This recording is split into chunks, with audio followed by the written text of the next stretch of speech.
नमस्कार दोस्तों, आज के इस वीडियो में हम बात करेंगे रीट लेवल 1 से संबंधित 50 दिन की परीक्षा रणनीति।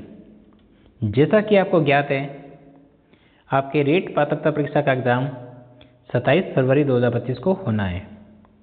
27 फरवरी को माने तो मोटा मोटा आपके पास 50 दिन ही शेष बचे हैं। अब इन अंतिम के 50 दिनों में ऐसा क्या डिफरेंट करें जिससे कि हमारी ये रीट पात्रता परीक्षा अच्छे नंबरों से पास हो जाए। अगर आपने अब तक अपनी कोई स्ट्रेटजी स्टडी प्लान बना रखा है तो प्लीज़ आप उसे ही फॉलो करना, और अगर आपने अब तक अपनी कोई स्ट्रेटजी प्लान नहीं किया है तो प्लीज़ एक बार इसे ज़रूर ट्राई करना। ओके, वीडियो को शुरू करते हैं।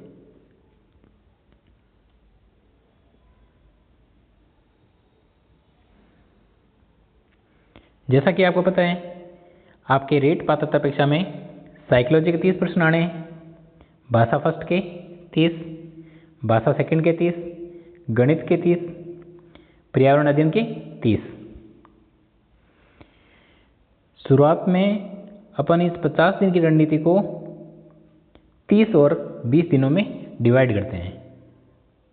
प्रारंभ के 30 दिनों में हम क्या करेंगे, मॉर्निंग में एकदम फ्रेश माइंड के साथ 7 से 9 2 घंटे मॉर्निंग में साइकोलॉजी को देंगे। ठीक है, उसके बाद भाषा फर्स्ट 11 से 12:30 1.5 घंटा, और भाषा सेकंड 12:30 से 2 1.5 घंटा। मैंने भाषा फर्स्ट में हिंदी चुनी थी और भाषा सेकंड में Sanskrit. REET level 2 science math से मैंने एग्ज़ाम दिया था। अब आपको भाषा फर्स्ट और भाषा सेकंड में जो सही लगे वो चुन लेना, बाकी आपकी मर्जी है। मैं तो ये कहूँगा भाषा फर्स्ट में आप हिंदी चुन लेना और भाषा सेकंड में संस्कृत।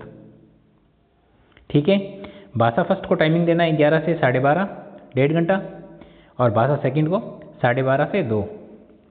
ठीक है, उसके बाद में गणित को 4 से 6 और पर्यावरण अध्ययन को 8 से 10।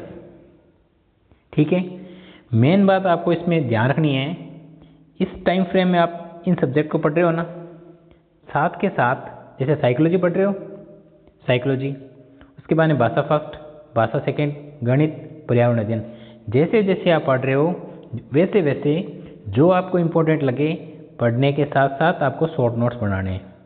ठीक है, शुरुआत के इन 30 दिनों में यही टाइम फ्रेम, यही सब्जेक्ट सीरीज वाइज फॉलो करना है।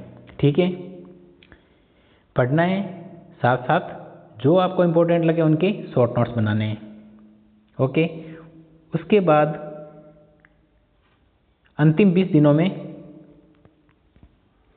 इन शॉर्ट नोट्स जो भी बनाए थे ना पीछे, जो 30 दिनों में पढ़ने के साथ साथ, इन शॉर्ट नोट्स का जितना हो सके उतना उसी टाइम फ्रेम में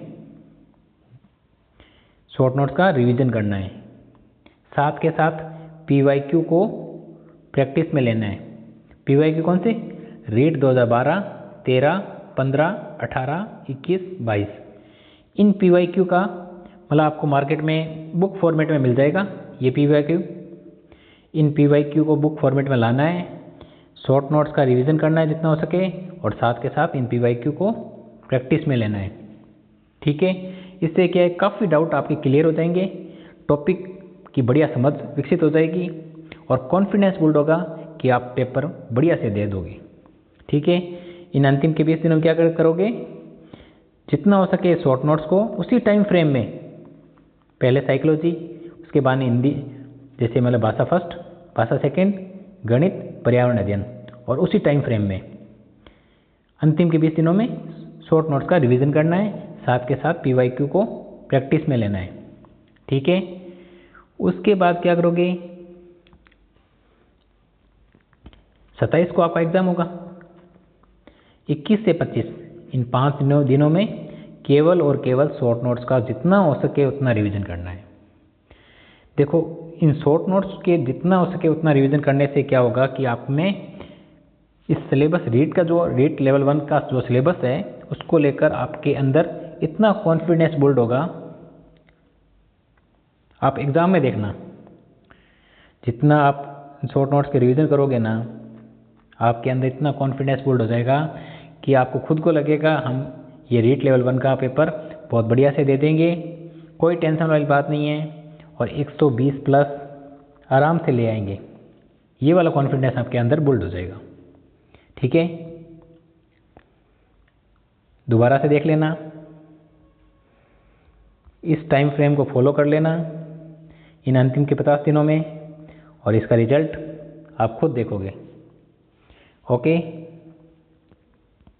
धन्यवाद दोस्तों।